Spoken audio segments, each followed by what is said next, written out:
I usually don't write my stories down, but I wanted to write this one down, so I'm going to read.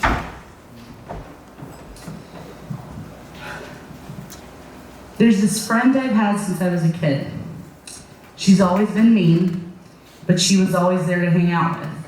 When you're little, you just hang out with your neighbors. Whoever is there is your friend. But she would always put me down. She never shared. She had a difficult home life growing up, and like me, there was a lot of religious trauma. So I let a lot of her behavior slide. As we got older and went to high school together, she got clingy. Of course, no one wanted to be friends with her, so she just attached herself to me even further. I tried to branch out, spend more time with people who made me feel good about myself, but she always found a way to monopolize my time, and I let her. I didn't know any better. Being raised in church, I learned you're supposed to turn the other cheek. And I have plenty of cheek to turn, so I did it over and over and over again. Yes, Queen. I moved to Macon when I was 19 years old, which was 17 years ago. And yes, she moved with me. She didn't have a life of her own. It was me. I was her life. It was a lot of pressure, and I did not know how to say no. Throughout my 20s in Macon, I worked in news and at Joshua Cup Coffee. R.I.P. Joshua Cup, for those of us who remember. I stayed friends with that girl, but I did branch out. I met new friends. Of course, she got jealous. She didn't want me to discover a world outside of her. She was broken and needed me to be broken too. But I kept my mouth shut again and again.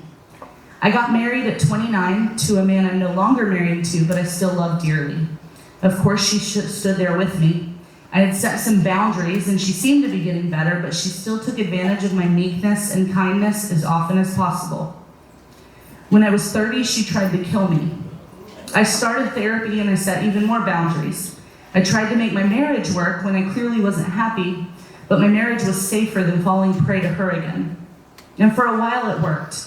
He was kind and gentle and calmed my fears, and he ran interference when she tried to get in the way.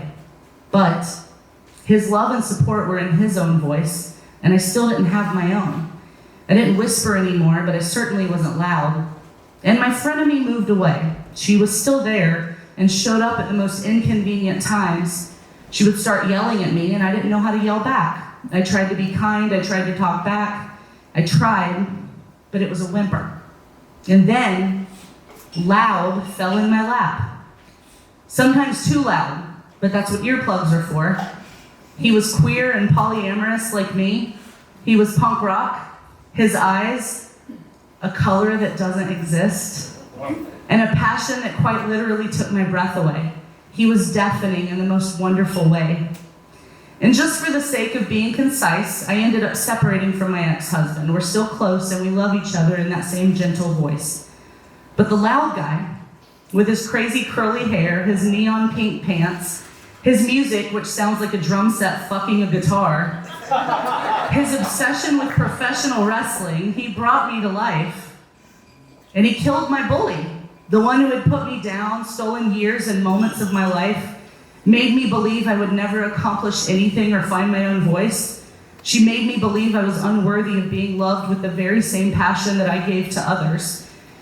And when I say he killed her, I guess I should clarify. Patrick is many things, but he's not a murderer.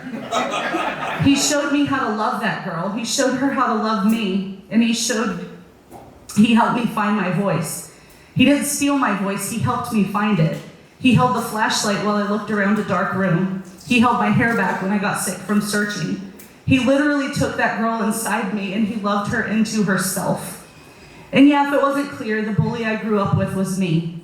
She was sad and reserved and always wanted to help others before taking care of herself. But this man, the one I've waited for, the loud of the world, the one who loved me to life, I married him this weekend. And my bully doesn't exist anymore. She's been gone for a while. That codependent relationship is over. But I learned to love myself without needing the approval of someone else, without needing those words inside me. And I may never be as loud as Patrick, but I'm loud enough for me, and that's all I need.